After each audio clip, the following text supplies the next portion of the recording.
Bismillahirrahmanirrahim. Assalamualaikum warahmatullahi wabarakatuh. Alhamdulillahi rabbil alamin, wa bihi nasta'in ala umurid dunya waddin. Ashhadu an la ilaha illallah wahdahu la syarika lah, wa ashhadu anna Muhammadan abduhu wa rasuluh la nabiyya ba'dah. Allahumma salli ala habibina wa syafi'ina wa dhukhrina wa maulana Muhammadin sallallahu alaihi wasallam wa ala alihi wa sahbihi wa man tabi'ahum bi ihsanin ila yaumiddin. Subhanaka la ilma lana illa ma 'allamtana innaka antal alimul hakim. Rabbana zidna ilman warzuqna fahman wa amalan salihan. Amma ba'du. Bapak dan Ibu, orang tua kami, hadirin wal hadirat, jamaah salat maghrib Masjid Al-Muhajirin Bumi Asri yang dimuliakan Allah, marilah kita panjatkan puja dan puji syukur kita kehadirat Allah Subhanahu wa taala yang senantiasa melimpahkan rahmat dan karunia-Nya kepada kita sehingga kita mampu beribadah kepada Allah Subhanahu wa taala. Mudah-mudahan kita dapat istiqamah dan tergolong dengan orang-orang yang husnul khotimah. Kemudian salawat dan salam kita sampaikan kepada Rasulullah sallallahu alaihi wasallam dengan mengucapkan Allahumma salli ala sayyidina Muhammad.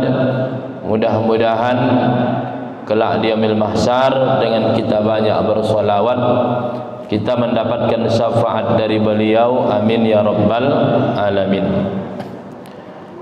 Bapak dan Ibu yang dimuliakan Allah Subhanahu wa taala, pada malam hari ini kita kembali dipertemukan Allah Subhanahu wa taala dalam kajian tauhid yang malam hari ini saya cukupkan pembahasan terkait dengan hari kiamat. Bukan karena pembahasan hari kiamat sudah habis. Selalu saya sampaikan dalam majelis ilmu, sesungguhnya pembahasan itu belum habis, hanya saja kemampuan manusialah yang memiliki batasnya. Bapak dan Ibu yang dimuliakan Allah, oleh karena itu malam hari ini hanya penyempurna dari kajian-kajian kita di malam Sabtu sebelumnya, yaitu informasi dari Rasulullah sallallahu alaihi wasallam yang saya nukilkan dari hadis-hadis Nabi sallallahu alaihi wasallam yang terkait dengan keadaan atau kejadian-kejadian yang berhubungan dengan dekatnya hari kiamat, dan bisa jadi tanda-tanda itu sudah mulai muncul di hadapan kita. Bapak dan Ibu yang dimuliakan Allah Subhanahu wa taala, dalam kajian-kajian sebelumnya kita sudah bahas tentang rentetan tanda-tanda besar dari hari kiamat. Dan ini ada beberapa hadis Nabi sallallahu alaihi wasallam yang menjelaskan apabila hal-hal ini terjadi, maka itu menunjukkan bahwasanya kiamat itu sudah mulai dekat. Yang pertama, Bapak dan Ibu yang dimuliakan Allah, adalah hilangnya amanah. An Abi Hurairah radhiyallahu anhu qala, dari Abu Hurairah radhiyallahu anhu ia berkata, bainaman Nabi sallallahu alaihi wasallam fi majlisin, di saat Rasulullah sallallahu alaihi wasallam berada dalam sebuah majlis, yuhadditsul qauma, di dalam majlis itu Rasulullah berbicara dengan kaum-kaum, ja'ahu a'rabiyun, maka datanglah seorang badui. Faqala mata sa'ah. Lalu orang badui ini bertanya, kapan terjadi hari kiamat? Jadi bapak dan ibu yang dimuliakan Allah, memang kalau kita lihat orang-orang badui dalam hadis Nabi, ini banyak orang-orang badui ini menunjukkan ketidaksantunan mereka. Karena memang orang itu adalah orang pegunungan, bukan orang yang berperadaban. Seperti seorang badui kencing di dinding masjid. Itu kisahnya masyhur sekali. Ini giliran orang badui memotong pembicaraan Rasulullah sallallahu alaihi wasallam. Jadi jangan pula kita ambil kesimpulan, oh berarti kalau orang ngomong boleh dipotong. Yang memang begitulah orang badui. Berarti orang-orang suka motong pembicaraan itu ya mirip-mirip dengan orang badui. Kalau dalam adab menuntut ilmu, itu dalam kitab-kitab adab disebutkan tidak boleh ada orang yang bertanya sampai memang diizinkan gurunya. Begitulah di antara adabnya. Dan orang badui ini menyalahi adab. Ketika Rasulullah menyampaikan hadisnya, orang badui memotong dan bertanya, ya Rasulullah, mata sa'ah, kapan terjadi hari kiamat itu? Famadha Rasulullah sallallahu alaihi wasallam yuhaddis. Rasulullah pun melanjutkan, tidak mau menjawab pertanyaan orang badui. Tidak mau melanjutkan pertanyaan orang badui. Maka ini pun pernah saya coba bapak dan ibu. Dulu pernah saya menyampaikan sebuah kajian di sebuah masjid. Tiba-tiba ada orang yang langsung motong di tengah pembicaraan dengan sedikit protes. Ketika saya sampaikan, menurut ulama ini, menurut ulama sebelum sebelum sholat Jumat, khususnya dalam mazhab Syafi'i lagi, itu ada sholat qabliyah. Ada yang motong, siapa ulamanya Ustaz? Tapi tak mau saya jawab, saya selesaikan dulu ini isi tausiah, baru terakhir saya jawab siapa saja ulama-ulama yang mengatakan bahwa qabliyah Jumat itu ada. Dan itu memang keteladanan kita Rasulullah sallallahu alaihi wasallam. Jadi ketika dipotong Rasulullah pembicaraannya, dan ini pun diterapkan di dalam pondok pesantren kami dulu Bapak dan Ibu. Maka di pondok pesantren kami dulu salah satu metode memperbaiki kesalahan orang lain itu adalah ketika dia membaca, tidak memperbaiki bacaannya di tengah-tengah, tapi biarkan dia dulu sampai pada titik, baru setelah titik diperbaiki. Dan ternyata metode itu adalah metode yang dilakukan oleh Rasulullah sallallahu alaihi wasallam. Nah, Rasulullah melanjutkan pembicaraannya. Faqala ba'dul qaumi sami'a ma qala fakariha. Sebenarnya Rasulullah itu mendengar orang yang bertanya, tapi Rasulullah enggak suka ketika di tengah-tengah pembicaraan itu dipotong. Wa qala ba'duhum bal lam yasma' hatta idza qada hadithahu. Jadi sebahagian mengatakan, oh Rasul mungkin enggak dengar. Lalu qala aina arahu sa'il anisa'ah. Lalu Rasul bertanya, mana orang yang bertanya tentang hari kiamat? Artinya Rasulullah dengar. Awalnya para sahabat menduga, sebagian mengatakan Rasul sebenarnya mendengar, tapi karena enggak suka perbuatan orang Badui itu ditinggalkan Nabi. Yang kedua, orang beranggapan Rasul memang benar enggak dengar. Tapi dengan pertanyaan Nabi, mana yang nanya tentang hari kiamat, itu menunjukkan Nabi sebenarnya mendengar. Cuma Nabi Muhammad tidak suka dengan orang-orang yang kurang dalam adabnya. Bapak dan Ibu yang dimuliakan Allah, kemudian laki-laki itu mengatakan, qala ha ana ya Rasulullah. Ini aku orangnya ya Rasulullah. Ini aku orangnya ya Rasulullah. Maka Rasul menjawab, hari kiamat itu fa idza duyi'atil amanah fantaziris sa'ah. Kalau sudah hilang amanah, di mana-mana sudah terjadi hilang amanah, maka tunggulah hari kiamat itu. Ini menunjukkan Bapak dan Ibu bahwa ketika kita melihat amanah ini sudah hilang di hadapan kita, di daerah kita, bahkan dari dunia ini, maka itulah menunjukkan bahwasanya hari kiamat itu sudah mulai dekat. Kemudian orang Badui itu bertanya, qala kaifa idha'atuha, ya Rasulullah, bagaimana hilangnya amanah itu? Rasulullah sallallahu alaihi wasallam menyebutkan, idza wusidal amru ila ghairi ahlihi, apabila diserahkan urusan kepada yang bukan ahlinya, fantaziris sa'ah, maka tunggulah hari kiamat. Apabila diserahkan urusan kepada yang bukan ahlinya, maka tunggulah hari kiamat. Ada sebuah kisah Bapak dan Ibu yang dimuliakan Allah, menunjukkan tentang pentingnya amanah ini di zaman Nabi sallallahu alaihi wasallam. Jadi di zaman Nabi itu, Bapak dan Ibu, ada seorang laki-laki yang disuruh Nabi untuk membeli kambing. Uang yang dibawa itu adalah sebanyak 1 dirham. Itu untuk membeli kambing. Maka dibelilah kambing dapat.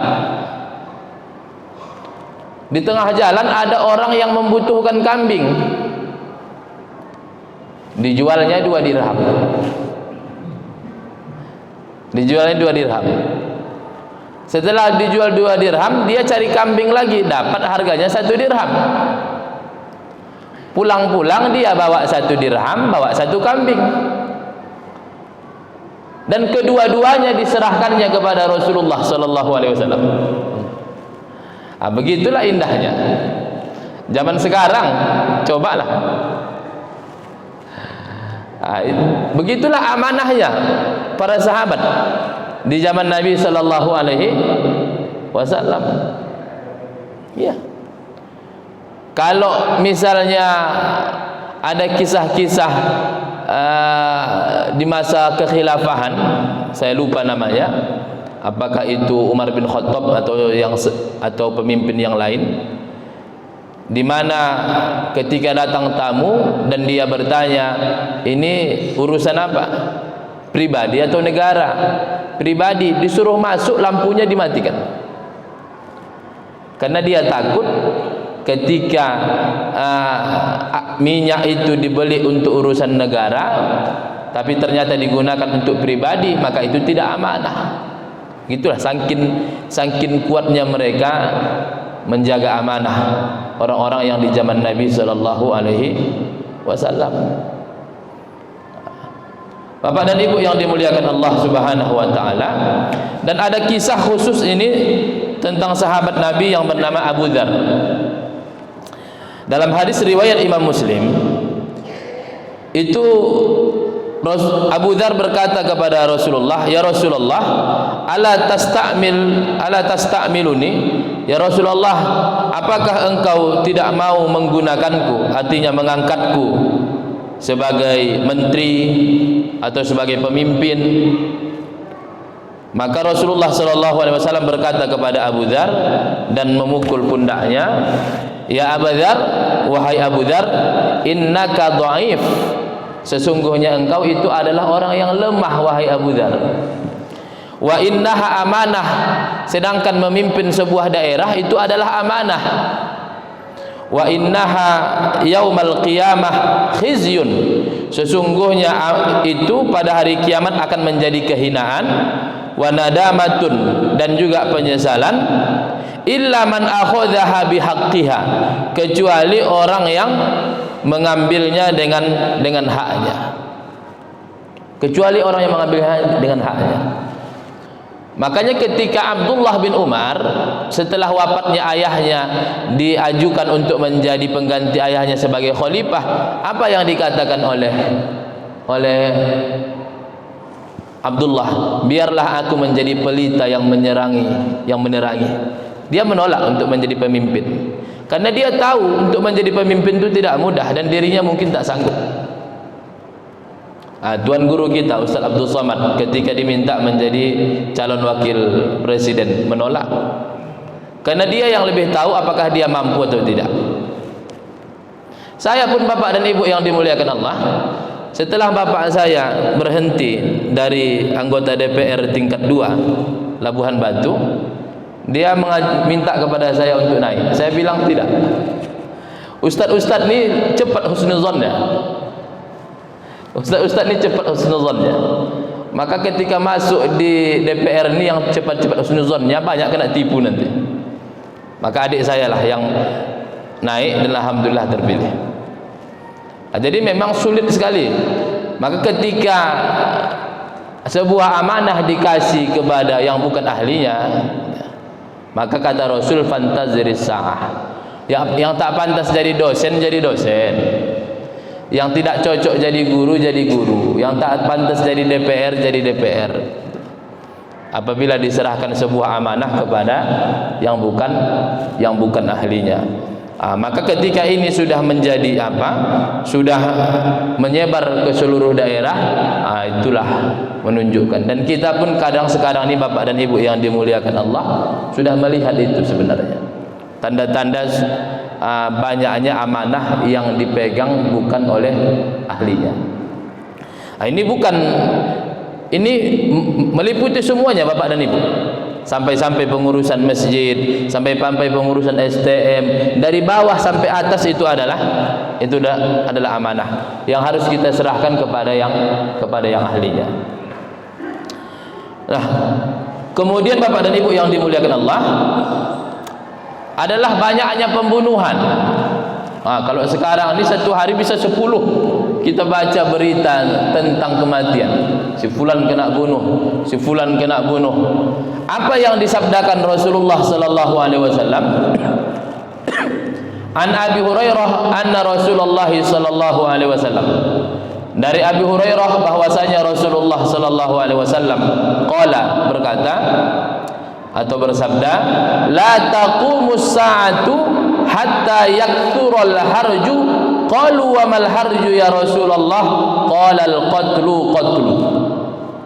Dari Abu Hurairah radhiyallahu anhu dia berkata, Rasulullah sallallahu alaihi wasallam telah bersabda, kiamat itu tidak akan terjadi kecuali banyak terjadi haraj. Para sahabat bertanya, ya Rasulullah, apa haraj itu? Rasulullah sallallahu alaihi wasallam menjawab, yaitu pembunuhan dan pembunuhan. Maka bapak dan ibu yang dimuliakan Allah, sekarang ini banyak kita baca berita di koran, kita saksikan di televisi, kita dengarkan di radio-radio, banyak berita tentang kematian. Ketika sudah banyak cerita tentang pembunuhan ini, itulah menunjukkan kedekatan hari kiamat. Dan bapak dan ibu yang dimuliakan Allah, nanti di akhirat sana ada namanya hisab. Hisab itu adalah penghisapan amal-amal kita yang terkait hubungan antara kita sama Allah.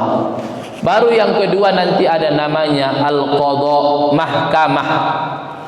Mahkamah itu adalah untuk di sanalah nanti dihakimi orang-orang yang punya masalah di dunia. Jadi kalau urusan kita sama Allah hisab, puasa, zakat, haji, solat, itu yang pertama kali dihisab sebagaimana yang kita ketahui adalah solat. Tapi kalau masalah hubungan kita sesama manusia, yang pertama kali nanti yang akan ditegakkan pengadilan Allah adalah pembunuhan. Awwalu ma yuqda bihi yaumal qiyamah bainan nas al-qatl, ad-dima, darah. Yang pertama kali nanti akan didirikan mahkamah pada hari kiamat adalah permasalahan penumpahan darah. Dan yang paling luar biasa bapak dan ibu yang dimuliakan Allah, yang paling banyak nanti azabnya terkait membunuh ini adalah Qabil, karena dialah orang yang membunuh pertama. Sampai setiap ada orang yang membunuh, dia pun kenalah dosanya. Bapak dan Ibu yang dimuliakan Allah Subhanahu wa taala, ini adalah hadis riwayat Imam Muslim. Kemudian an Abi Hurairah qala, dari Abi Hurairah ia berkata, qala Rasulullah sallallahu alaihi wasallam, Rasulullah sallallahu alaihi wasallam bersabda, walladzi nafsi biyadihi, demi zat yang jiwaku ada dalam genggamannya, la tadhhabud dunya, tidak akan pergi dunia, tidak akan berakhir dunia ini, hatta ya'tiya 'alan nas, sampai datang kepada manusia yaumun, satu hari, la yadri al-qatil fima qatala walal maqtul fima qutila, wa qila kaifa yakunu dzalik, qala al-haraju al-qatil wal maqtulu finnar. Nah, dunia ini tidak akan pergi sampai akhirnya datang kepada umat manusia satu masa di mana saat itu seorang pembunuh tidak mengetahui dalam hal apa ia membunuh, dan tidak juga seorang yang dibunuh mengetahui karena apa ia dibunuh. Maka Nabi SAW pun ditanya, bagaimana hal itu bisa terjadi? Beliau menjawab, itulah al-haraj, orang yang membunuh dan yang dibunuh di dalam neraka. Bapak dan Ibu yang dimuliakan Allah, ada pembunuh dan ada yang dibunuh. Ditelitilah sama polisi, mengapa ini membunuh? Dapatlah jawabannya, ternyata dia membunuh karena dia sakit hati. Si fulan mengapa membunuh? Karena dia kena fitnah. Tapi nanti akan ada masa kita enggak tahu kenapa si fulan A itu membunuh si B. Maka kalau saya lihat, saya tarik ulur kemanalah arahnya ini, disinilah nanti banyak tersebar pembunuh bayaran. Karena pembunuh bayaran itu sebenarnya dia tak ada urusan sebenarnya sama si fulan itu, tak ada urusan sebenarnya. Cuma karena sudah dia dibayar untuk mendapatkan harta, dibunuh. Jadi pembunuh sama yang dibunuh tak ada hubungan sebenarnya, tak ada sakit hatinya. Cuma karena memang sudah dibayar, dan itu sudah mulai muncul sekarang, dan itu banyak sekali. Dan bukan di kota-kota saja Bapak dan Ibu. Di kampung kami pernah itu ada 2 orang mati dibunuh, ditanam di bawah parit. Siapa yang membunuh? Yang membunuh ada sekitar 3 orang. Bayangkan kami Labuhan Batu, pembunuhnya ada dari Medan ini. Ternyata memang dibayar, masalah sengketa tanah sawit. Jadi kalau semakin banyak nanti pembunuhan tak jelas apa sebab pembunuhannya, itulah tanda-tanda dekatnya hari kiamat. Nah, sudah 2 Bapak dan Ibu informasi dari hadis Nabi sallallahu alaihi wasallam. Yang pertama tadi adalah hilangnya amanah, dan yang kedua banyaknya pembunuhan. Kemudian yang ketiga Bapak dan Ibu yang dimuliakan Allah, dalam satu hadis Rasulullah banyak menyebutkan, pertama ilmu diangkat, kebodohan menyebar, khamar diminum, dan zina terang-terangan. An Anas bin Malik qala, dari Anas bin Malik ia berkata, qala Rasulullah sallallahu alaihi wasallam, Rasulullah sallallahu alaihi wasallam bersabda, inna min asyratis sa'ah an yurfa'al ilmu wa yathbutal jahlu wa yusrabal khamru wa yazharuz zina. Dari Anas bin Malik berkata, telah bersabda Rasulullah sallallahu alaihi wasallam, sesungguhnya di antara tanda-tanda kiamat adalah diangkatnya ilmu dan merebaknya kebodohan dan diminumnya khamar serta praktek perzinahan secara terang-terangan. Yang pertama Bapak dan Ibu, diangkatnya ilmu. Bagaimana diangkatnya ilmu? Diangkatnya ilmu dengan meninggalnya ulama Bapak dan Ibu. Innallaha la yaqbidul ilma intiza'an. Sesungguhnya Allah itu tidak mencabut ilmu itu dengan dicabut dari diri seseorang. Walakin biqabdil ulama, akan tetapi dengan mencabut ruhnya para ulama. Jadi para ulama, tentunya ulama yang di sini Bapak dan Ibu adalah ulama al-amilin, ulama yang mengamalkan ilmunya. Karena ulama ini ada ulamaud dunia, ada ulamaul akhirah. Tentunya yang dimaksud Rasul ini adalah ulamaul akhirah, ulama-ulama yang mengamalkan. Nah, karena kalau sudah nanti tidak ada lagi para ulama ini, apa yang terjadi selanjutnya? Wa yathbutal jahlu, dan akan merebaklah kebodohan. Ilmu apa ini yang akan hilang? Ulama kita mengatakan al-ilmu syar'i, ilmu agama ini, Bapak dan Ibu. Dan sebenarnya sudah kita rasakan sedikit demi sedikit, Bapak dan Ibu. Contohlah, dulu kami ibtidaiyah, waktu kami dulu masih sekolah ibtidaiyah, itu wujud kidam bako kelas 1 udah hafal. Wujud kidam bako, ilmu tauhid itu sudah tergeser sekarang. Wujud kidam bako itu sudah, wujud kidam bako sampai terakhir itu hafal. Sekarang tanyalah anak man kelas 3 saja pasti banyak yang enggak hafal wujud kidam bako itu. Dulu ketika mengkaji apa dalil adanya Allah, masih ingat kali kami Bapak dan Ibu ketika ibtidaiyah, dalil adanya Allah adalah mustahilnya tasalsul dan daur. Apa itu tasalsul? Tasalsul adalah sesuatu diciptakan, yang menciptakan diciptakan, yang menciptakan diciptakan sampai tak ada akhirnya. Ini mustahil. Ad-daur, si fulan menciptakan fulan, fulan menciptakan fulan, fulan menciptakan fulan. Ini daur. Itu sudah dikaji dari dulu, dari sekolah ibtidaiyah. Mentasrif-tasrif, huwa huma hum, hiya huma hunna, anta antum antum. Sekarang ini banyak yang tak faham. Artinya tanpa kita sadari ilmu itu pun sudah ini sekarang, sudah mulai hilang. Nah, Bapak dan Ibu yang dimuliakan Allah, kemudian khamar diminum. Nah, ini tak bisa kita pungkiri lagi. Banyak orang minum khamar, mabuk, apalagi di kampung-kampung. Nah, di Medan ini terlalu luas tak nampak orang mabuk. Kalau di kampung Bapak dan Ibu, Masya Allah. Baru kemudian zinah terang-terangan. Dulu orang berzinah itu malu luar biasa.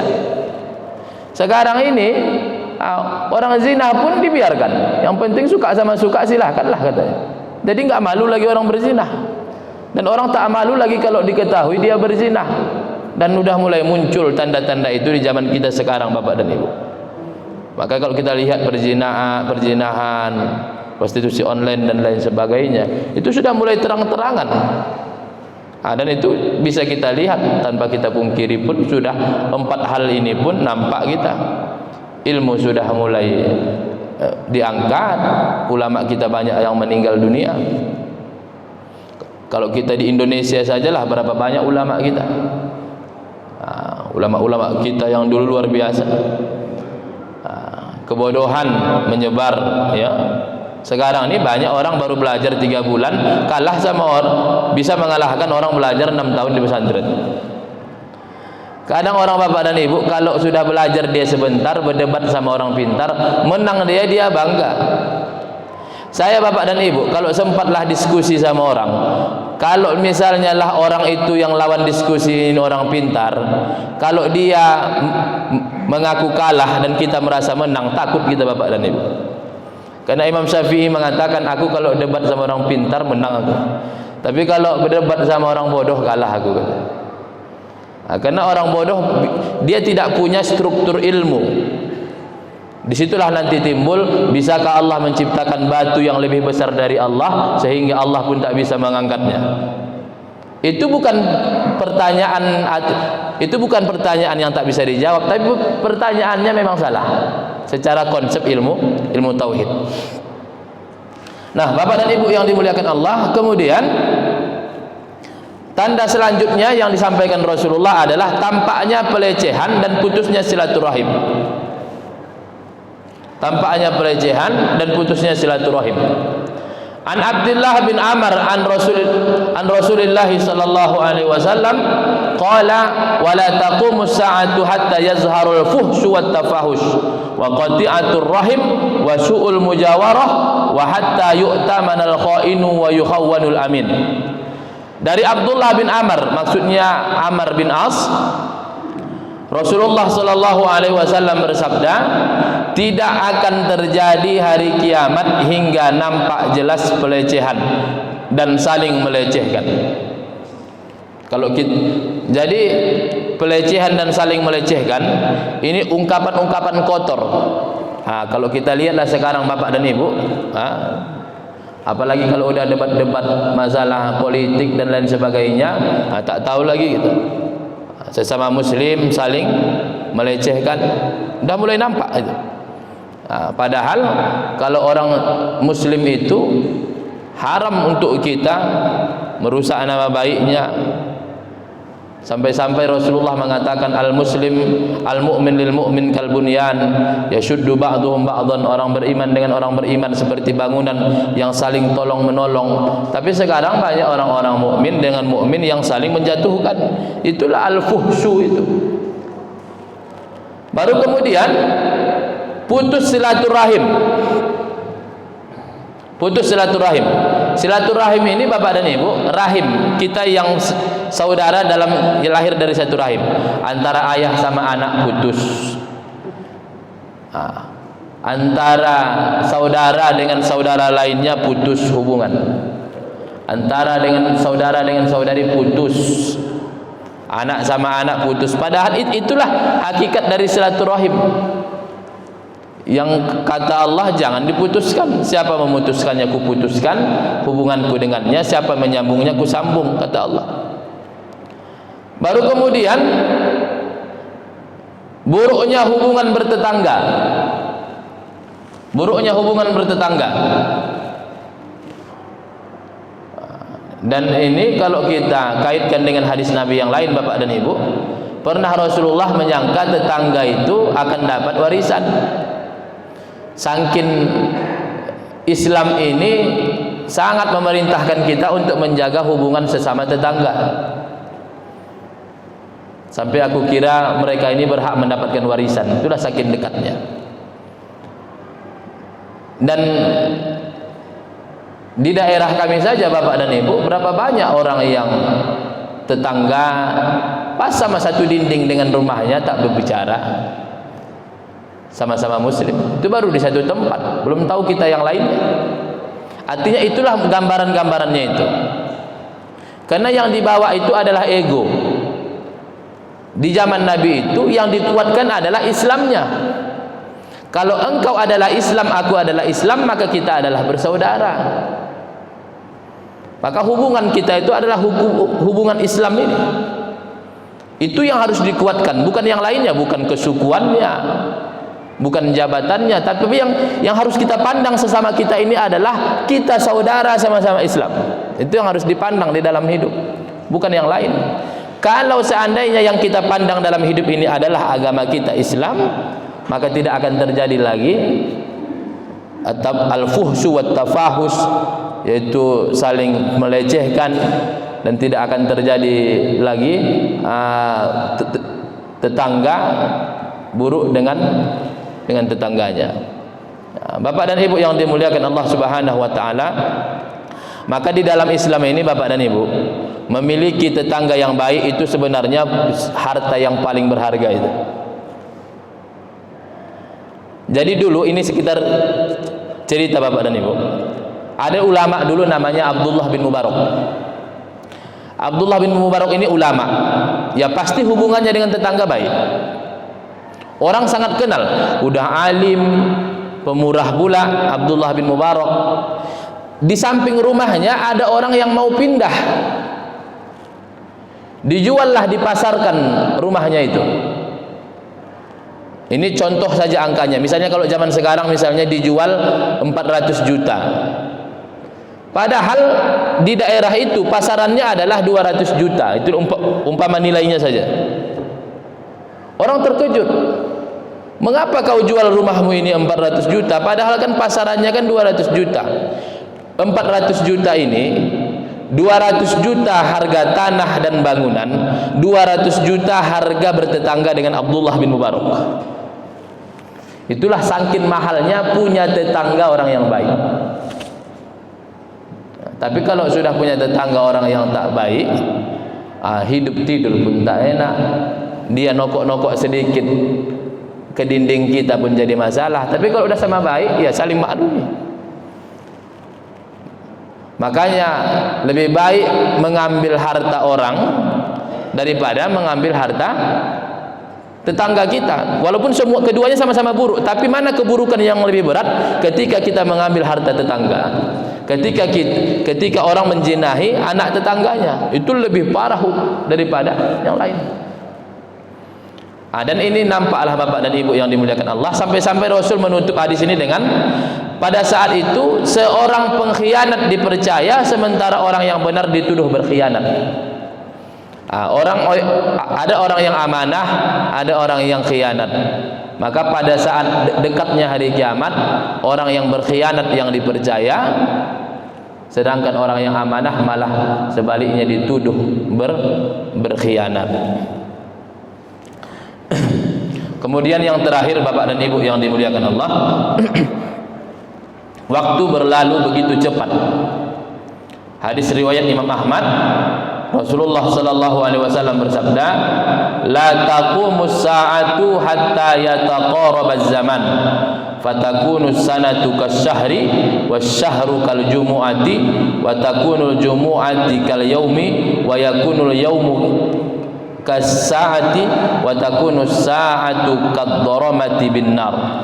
Dari Abu Hurairah radhiyallahu anhu, Nabi sallallahu alaihi wasallam bersabda, kiamat tidak akan terjadi hingga waktu terasa berlalu begitu cepat. 1 tahun terasa seperti 1 bulan, 1 bulan seperti seminggu, 1 minggu seperti 1 hari, dan 1 hari seperti 1 jam, dan 1 jam seperti kedipan mata. Walaupun belum inilah pasnya yang kita rasakan, tapi sekarang ini sudah mulai kita rasakan dikit-dikit lah. 1 hari itu cepat kali. Tiba-tiba udah malam Sabtu depan dah jumpa kita lagi Bapak dan Ibu. Tiba-tiba bentar lagi kita puasa lagi, Idul Fitri lagi. Besok jumpa lagi sama panitia kurban, motong hewan kurban lagi. Cepat rasanya dunia ini.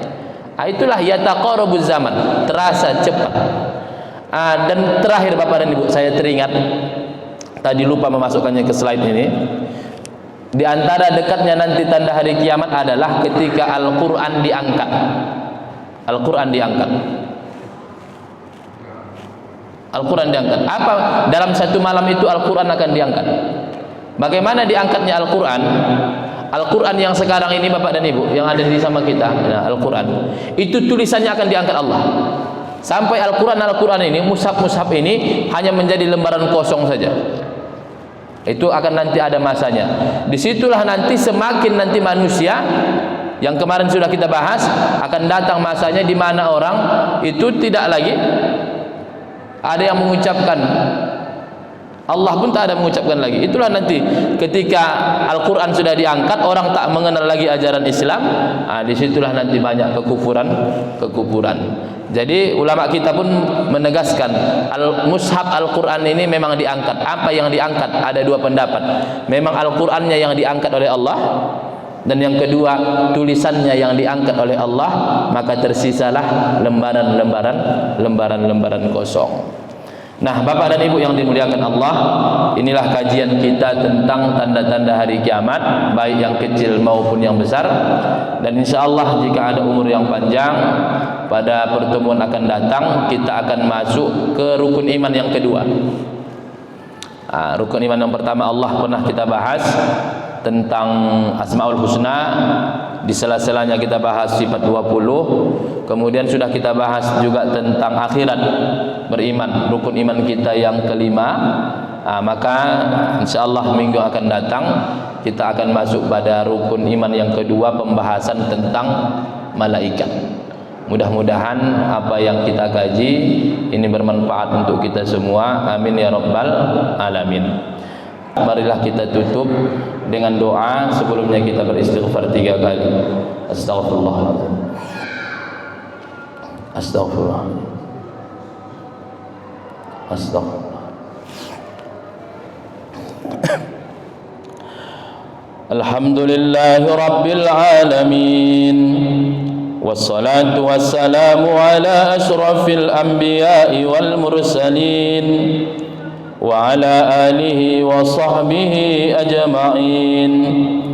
اللهم اغفر لنا ذنوبنا وذنوب والدينا وارحمهم كما ربونا صغارا ولجميع المسلمين والمسلمات والمؤمنين والمؤمنات الأحياء منهم والأموات إنك سميع قريب مجيب الدعوات ويا قاضي الحاجات اللهم اجعل جمعنا هذا جمعا مرحوما وتفرقنا من بعده تفرقا معصوما اللهم تقبل منا صلاتنا وصيامنا وقيامنا وركوعنا وسجودنا وتمم تقصيرنا يا أرحم الراحمين اللهم علمنا ما ينفعنا وانفعنا ما علمتنا ربنا زدنا علما وارزقنا فهما وعملا صالحا ربنا آتنا في الدنيا حسنة وفي الآخرة حسنة وقنا عذاب النار وصلى الله على سيدنا محمد وعلى آله وصحبه أجمعين والحمد لله رب العالمين تقبل الله منكم منا ومنكم تقبل يا كريم